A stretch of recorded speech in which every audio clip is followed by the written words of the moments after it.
একদিন সেই ঘরেই নামানো হবে যেখান থেকে কেউ ফিরে আসে না। চোখ বন্ধ করে ভাবুন, আপনার প্রিয়জনরা সবাই আছে, কিন্তু আপনি নেই। আপনার মুখে সাদা কাফনের কাপড় বাঁধা, হাত বাঁধা, পা বাঁধা।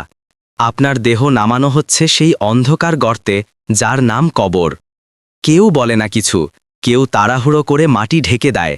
পেছনে কান্নার শব্দ খুব বেশি সময় থাকে না। আপনি তখন একা, সম্পূর্ণ একা। চারপাশে মাটি, নীরবতা, অন্ধকার। না আলো আছে, না বাতাস, না বন্ধু আছে, না ফোন, না আছে ফ্যানের শব্দ, না চেনা পৃথিবীর গন্ধ। এটাই কবর, এটাই জীবনের সবচেয়ে বাস্তব ঠিকানা। কবর সব প্রশ্নের শুরু অথবা শাস্তির শুরু। রাসূলুল্লাহ সাল্লাল্লাহু আলাইহি ওয়াসাল্লাম বলেছেন, কবর জান্নাতের বাগানগুলোর একটি বাগান অথবা জাহান্নামের গর্তগুলোর একটি গর্ত। তিরমিজি। এখানে হয় আপনি আলোর মধ্যে থাকবেন, না হলে অন্ধকার, ভয়, পোকামাকড় আর শাস্তির ঘর হবে কবর। সেই রাতে যখন সবাই ঘুমিয়ে থাকবে, আপনার জন্য শুরু হবে প্রথম হিসাব। দুইজন ফেরেশতা আসবেন, মুনকির ও নাকির। তারা জিজ্ঞেস করবে, তোমার রব কে, তোমার দ্বীন কি, তোমার রাসূল কে? যদি আপনি এই প্রশ্নের উত্তর দিতে না পারেন, তাহলে শুরু হবে এমন এক শাস্তি যার বর্ণনা শুনলেই শরীর কেঁপে ওঠে। কবরের অন্ধকার কত ভয়ঙ্কর! রাসূলুল্লাহ সাল্লাল্লাহু আলাইহি ওয়াসাল্লাম বলেছেন, কবর এমন এক জায়গা যেখানে প্রথম রাতেই তার অন্ধকার এবং ভয় প্রকাশ পায়। আরেক হাদিসে এসেছে, যদি তোমরা জানতে যে কবর কত ভয়ানক, তাহলে তোমরা হাসতে কম, কাঁদতে বেশি। বুখারী।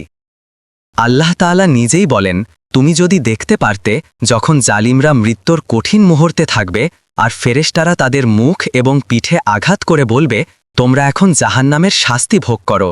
সূরা আনফাল 50। এটা মৃত্যু না, এটা কবরের শুরু। এখানেই বোঝা যাবে আপনার জন্য রহমত নেমে আসবে নাকি আযাবের ঝড় শুরু হবে। এখন প্রশ্ন হল, এই কবর কেন অন্ধকার হয়? কোন পাপ আমাদের কবরকে ভয়ঙ্কর বানিয়ে ফেলে? আপনি যদি নামাজ না পড়েন, আপনি যদি মানুষের হক নষ্ট করেন, আপনি যদি গীবত করেন, আপনি যদি নিজের পাপকে গোপনে পুষে রাখেন, তাহলে আপনার কবর হবে অন্ধকার, অশান্তি আর ভয়ঙ্কর শাস্তির ঘর। আজ আপনি হয়তো ঘুমাচ্ছেন কোলবালিশে মাথা দিয়ে, সুন্দর বিছানা, গায়ের চাদর, ফ্যান বা এসির বাতাস, কিন্তু একদিন ঘুম আসবে না, কারণ সেই রাতে বিছানা হবে মাটি, চাদর হবে কাফন, আর বাতাস থাকবে না, শুধু নিঃসঙ্গ অন্ধকার। তুমি যদি জানতে কোন পাপ তোমার কবরকে আলোকিত না করে, বরং অন্ধকার, সাপে বিচ্ছুর আড্ডাখানা বানিয়ে ফেলে, তাহলে তুমি সেই পাপ থেকে আগুনের মতো দূরে থাকতে। আমরা ভাবি মৃত্যুই শেষ, কিন্তু না, আসল শাস্তির শুরু হয় মৃত্যুর পর, কবর থেকে। রাসূলুল্লাহ সাল্লাল্লাহু আলাইহি ওয়াসাল্লাম বলেন, কবর হচ্ছে আখেরাতের প্রথম ধাপ। যদি কেউ তা থেকে রক্ষা পায়, তবে পরবর্তী ধাপগুলো তার জন্য সহজ হবে। আর যদি কবরেই ব্যর্থ হয়, তবে এরপর যা আসবে তা আরও কঠিন। এখন প্রশ্ন, কোন পাপ আমাদের কবরকে ভয়ঙ্কর করে তোলে? ১. জুলুম, মানুষের হক নষ্ট করা। আল্লাহ তাআলা বলেন, জালিমদের জন্য রয়েছে যন্ত্রণাদায়ক শাস্তি। সূরা ইব্রাহিম ২২।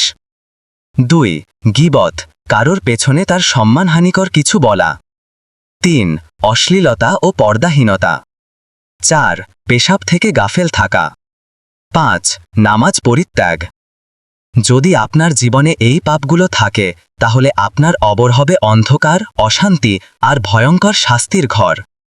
আজ আপনি হয়তো ঘুমাচ্ছেন কোলবালিশে মাথা দিয়ে, সুন্দর বিছানা, গায়ের চাদর, ফ্যান বা এসির বাতাস, কিন্তু একদিন ঘুম আসবে না, কারণ সেই রাতে বিছানা হবে মাটি, চাদর হবে কাফন, আর বাতাস থাকবে না, শুধু নিঃসঙ্গ অন্ধকার।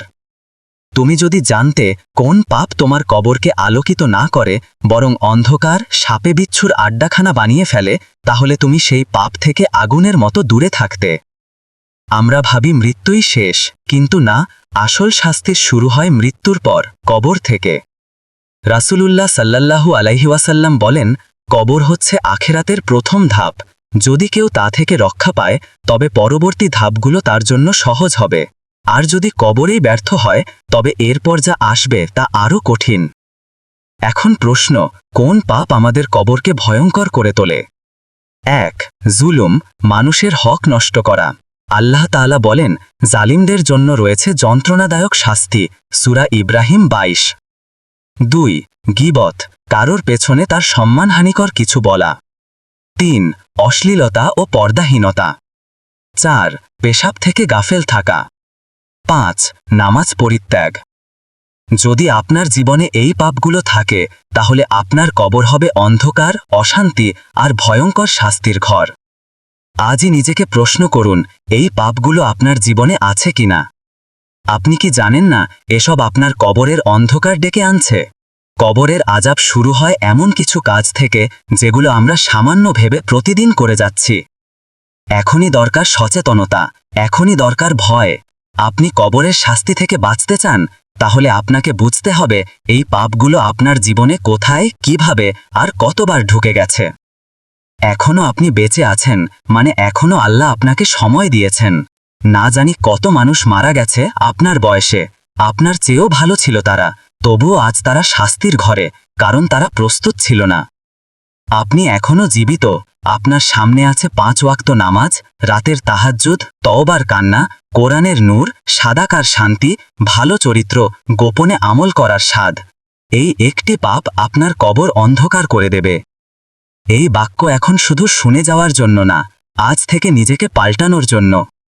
আপনার মৃত্যু একদিন হবেই, আপনার কবর এখনই তৈরি হচ্ছে প্রতিদিনের আমলে। আপনার হাতে এখনো সময় আছে, পৃথিবীর আলোতে আপনি কবরে আলো পাঠাতে পারেন। অন্ধকার হবে না যদি আপনি আল্লাহর দিকে ফিরে যান। আজ রাতেই শুধু 5 মিনিট একা একটি সেজদা দিন আল্লাহর সামনে। বলুন, ইয়া আল্লাহ, তুমি আমার কবরকে জান্নাতের বাগান বানিয়ে দাও। ভিডিও এখানেই শেষ নয়, আপনার নতুন জীবনের সূচনা এখান থেকে হোক ইনশাআল্লাহ।